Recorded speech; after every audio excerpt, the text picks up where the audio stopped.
Okay, I'm going to log into my TouchStone account by entering my username and password. And when you first log into a TouchStone account, you'll be presented with the home screen or the control panel. The home screen is where TouchStone is really used. This is where people will fill in forms, they'll complete checklists, and they'll follow processes that are specific to their position in the organization. For the purpose of today's discussion, I'm going to jump directly to the 4 key functions. There are 4 key functions in any business. First, you must get the business. Then you've got to deliver on the promise that you made in the sales process, what we call doing the business. There are plenty of back office operations like administration and finances, processes that are not directly related to your clients but are absolutely necessary for a business to run efficiently. We call this key function running the business. And finally, there are processes for guiding the business from where it is today to where you're wanting to get it to. Processes for leadership, strategy, and management, for example. This is the key function we call guiding the business. And if you're familiar with the author Michael Gerber or any of his E-Myth books, this is what he calls working on the business. I'm going to start by clicking on this key function here, getting the business. Now you'll recall these are all of your sales and marketing processes. By clicking on this key function, I'm going to drill down into it to access the subcategories or subfunctions. You'll notice here that I can actually change the name of the key function from getting the business to anything that I like. For example, I might want to name this sales and marketing on my 4 key functions screen. Any of the key functions can be changed in this manner.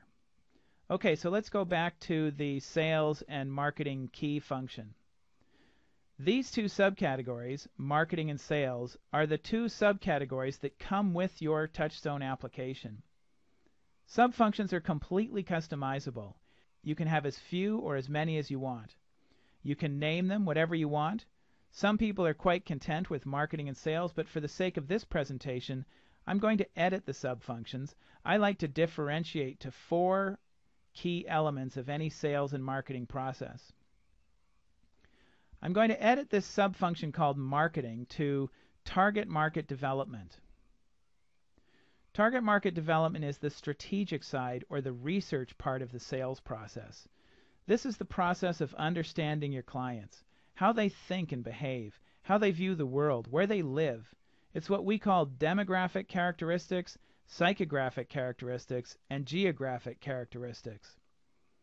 The purpose of target market development is to truly understand what message it is that you need to put out there to attract your most profitable and qualified prospects.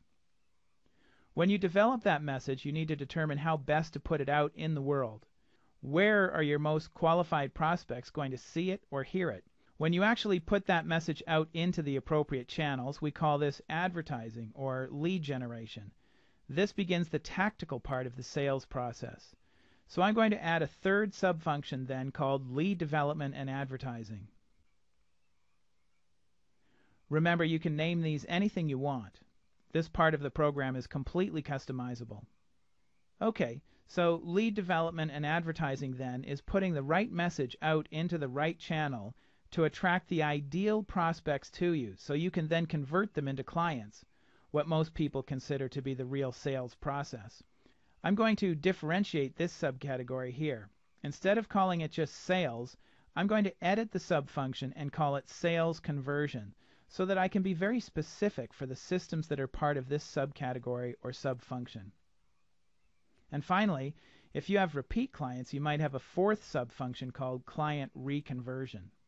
Remember, subfunctions are simply a way of categorizing and organizing your process names. Now I have these 4 subfunctions, and I want to begin to populate them with my company's system names. My recommendation is simply consider your workflow. Ask yourself the question, how do you generate leads? The answer to your question will help you name the systems that you put into the lead development and advertising subfunctions. As you think of each system name, click on Add New Process, and then enter the name and assign it to a subfunction. For example, you might say that you get a lot of new leads from referrals or from word of mouth. You might do a lot of direct mail. You might do a little telemarketing. You might have a newsletter system. So simply think of all of the processes in your workflow, click on Add New Process, enter the name, and assign it to a subfunction. You might then ask yourself the question, when a prospect contacts us, what is it that we do next? The answer might be, well, first we schedule an appointment. We then meet and begin the client relationship building process, and we might do a needs analysis. Then we come back to the office and prepare a proposal. We schedule an appointment to present the proposal. We present the proposal and close the sale, or move them on to the next step in the selling process. The goal then in this step is to go into each of these 4 key functions and define your workflow. Don't get too focused on the details of how you do each system. You'll get to that in a moment. The point of this first step in the process is simply to name all of the processes in your business as best as you can, what you do as opposed to how you do it. This is a project that, depending on the complexity of your business, might take as little as 2 or 3 hours and can usually be completed within 5 or 6 hours. Once you've gone through all 4 key functions, chances are you'll have thought of about 65 to 70% of the systems in your business. It's at this point that I recommend you access our systems library right here. This will help you remember what processes you may have left out. You'll notice we have library templates for a general business and 2 others, one for construction companies and another for insurance companies. I'm going to go into the General Processes library, and I'm going to begin with Target Market Development. I'm going to go down through the list of systems and identify those systems that are part of Target Market Development. I see here a number of system names that I'd like to include in my own TouchStone account. I'm going to scan through this list and put checkboxes beside the system names that I'd like to download. For example, I'm going to put a check mark across from Target Market Development, another check mark in the box across from Trading Area Development, and a third across from Competitive Analysis. Then I'm going to click Add, and these 3 system names will be added to my very own TouchStone account. I might also have a look at lead development and advertising to see if there are any processes that I might have forgotten. First, I'm going to change my subfunction to lead development and advertising, and then I'll scan through the systems again looking for systems that I may have left out. For example, I do press releases, and I also have strategic alliances, so I'm going to put checkboxes beside these 2 systems and then click Add to add them to my TouchStone account. In this way, you go through each of the key functions in your business looking for system names that you may have left out.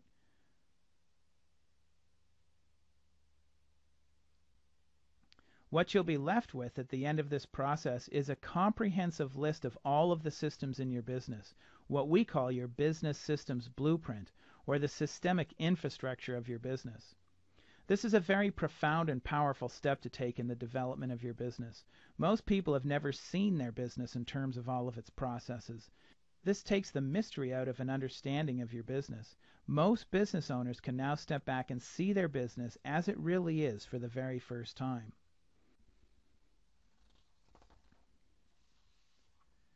Next, you'll modify the organization chart template supplied with your account to match your own business. I'm going to click on the tab at the top left part of the screen called Organization Chart. Editing the chart is very simple. You can add a position, move a position, delete a position. To delete a position, for example, simply click on the red X at the top of the chart, select the position you wish to delete, and click on the red X beside that position's title.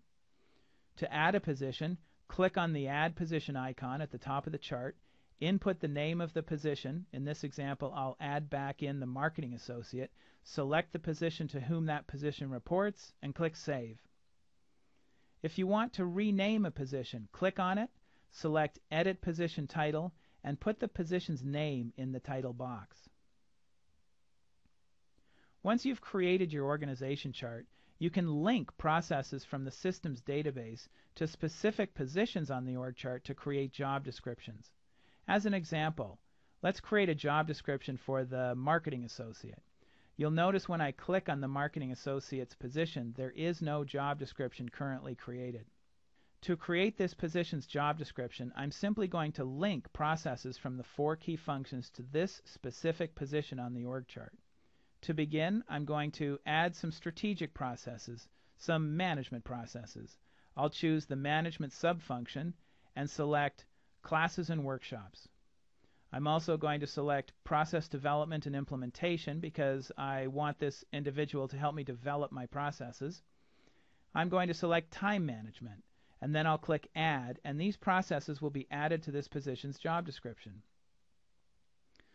Now, this position is a frontline employee, so they'll have mostly tactical processes on their job description. The Marketing Associate is involved in lead generation and advertising. I'll choose that subfunction, and from the menu of systems in my 4 key functions, I'll choose Active Referral Process, Email Marketing, Sponsored Search, because he'll be helping me with my pay-per-click campaign, Trade Show Preparation, Direct Mail, and Yellow Pages, and then I'll click Add. Now, in addition to lead development and advertising, I'll also have him helping me in the sales conversion process. So I'll go to Sales Conversion, I'll choose Contracts and Proposals, and Sales Follow-up, and then I'll click Add. And then finally, because he will be attending trade shows, I'm going to need to choose a financial system because he'll need to complete travel expense vouchers. And there you have it. In a matter of a few minutes, I've created a job description for this marketing associate, a dynamic job description that I can use to hire this position, train the person in this position, manage the position, and evaluate him. Once the systemic infrastructure has been developed, and the org chart has been built, and all job descriptions have been completed, it's time to start focusing on the writing of each of the processes.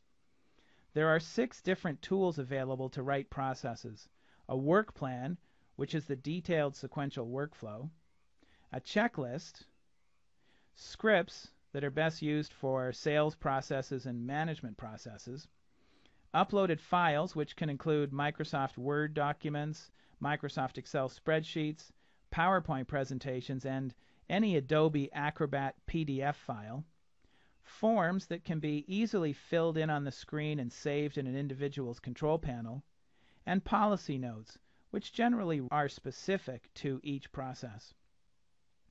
Most of the processes that you document will be relatively straightforward and simple. Let's take a look at an example. I'm going to click on the key function called Running the Business. I'm going to look in the subfunction under Administration, and I'm going to click on the process called Telecommunications. This process has 2 work plans, a work plan for answering the phone and a work plan for transferring a call. It has a script and a couple of forms for taking messages. Here's how the system works. We'll look at the first work plan. I'm going to click on Answering the Phone. You'll notice that this is a very simple work plan. In the first task, the directions instruct the position to answer the phone prior to the 3rd ring using the phone answering script. The phone answering script is actually located in the process tool stack to the left, but it is also hyperlinked directly into the work plan so that I can easily click right here and a script will appear. Thank you for calling Business Design Corporation. My name's Michael Mills. How may I direct your call? If it's an existing client, I'll say this. If it's a new prospect, I'll say this. If it's a vendor, I'll say this. And if it's a telemarketer, I'll say this. Next, the call will be transferred using the Call Transfer Work Plan. I can click here and the instructions will appear. I'll ask the caller if they mind being placed on hold. I'll place the caller on hold. I'll press the intercom button and call for the party. Wait for a response. If there's no response, I'll take a message. And to take a message, I can click on the message form, and a form will pop up which is directly hyperlinked into the work plan. And the last step then is to log the call in a call log form by clicking right here on the call log form. Again, this is hyperlinked directly into the work plan. You'll also notice that there are 2 expectations. It is in this part of the work plan where you establish key performance indicators, often known as KPIs, or specific behavioral standards. In this example, you'll see that the phone needs to be answered in a warm and professional manner. and it must be picked up whenever possible before 3 rings because we don't want the phone going to voicemail. This then is an example, again, of a very simple system. You'll find that most of the systems you write will be much like this one, simple, short, and straightforward. However, some systems will be more complex in nature. Let's take a look at one. I have a system here under Getting the Business for the Active Referral Program. This is one of the systems that's completely documented in the systems library. We wrote it because almost every prospect we speak to, when asked the question how they generate new sales, almost everybody says word of mouth or referrals. We decided to write an active referral plan because most referral processes are passive. And a passive referral plan is both a blessing and a curse. It's a blessing because for a client to refer you means that you must be doing a great job. On the other hand, you're very often referred a prospect that is not ideal, and you feel obligated to accept the job because a good client referred them to you. Additionally, you simply can't count on referrals to grow your business. Very often it's the situation of feast and then famine. A slew of clients are referred to you and then nothing for months. So, to address this, we created the active referral process and saved it in the General Processes library. You can download this process into your own TouchStone account, edit it for your own use, or simply use it as is. And here's how it works. I'm going to click on the work plan called Active Referral Process, and this will open the detailed sequential workflow. The first step is to categorize your clients into 4 groups. The thinking here is that you don't want to be contacting the same people over and over and over again for referrals. By organizing them in 4 groups, it ensures that referral requests will only be made to your specific clients once every couple of years.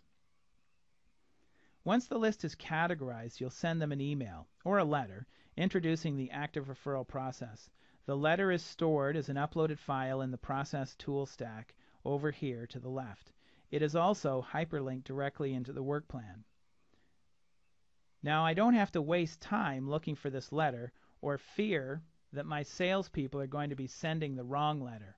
All they have to do is click on this hyperlink and they can email the letter, print and fax the letter, mail it, or simply review it to understand what letter is being sent. And if I decide to change the letter, I'll make the changes, upload it back into the TouchStone application, and the very next second someone follows this process, they will be sending the correct letter. The next step indicates a follow-up call needs to be made 4 business days after the letter is sent. Here there's a script which is hyperlinked into the work plan. Again, this script can be found in the process tool stack to the left. A quick word about scripts. Scripts are not meant to be read. They're meant to be role-played and workshopped, and they're meant to be used as a guide to lead someone through a communication process. Study shows that it often takes new employees 5 or 6 months to get up to 100% efficiency. Here at TouchStone, we have all of our job descriptions created, all of our work plans documented, and all of our scripts written, and we can get a new salesperson on the phone at 80% efficiency after only 4 hours of training completed over a 2-week period. Have you ever had a situation when you've been making calls and you reach a voicemail machine and you stumble in the message leaving process? In TouchStone, you can create a voicemail message script. When a voicemail message machine picks up the phone, you can simply click here and leave an informative and consistent voicemail. So in this way, you'll follow through the work plan step by step. You might even have a step in the work plan where you send out sales material, and it's critical that specific pieces are mailed to each and every inquiry. In this instance, you can create a checklist, and you can require your salespeople to check off and save the checklists for each specific prospect. Checklists, completed forms, and other completed material are saved in each user's control panel.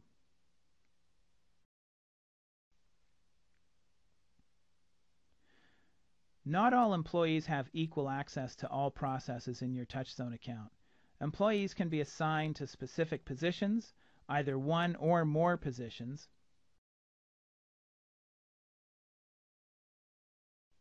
and for each position you can decide what rights they have, whether or not they can simply read processes, edit processes, or actually add and create new processes. In this way you can prevent the salespeople, for example, in seeing anything other than what is on their job description. they have no access to read or edit or have any access at all to the financial systems.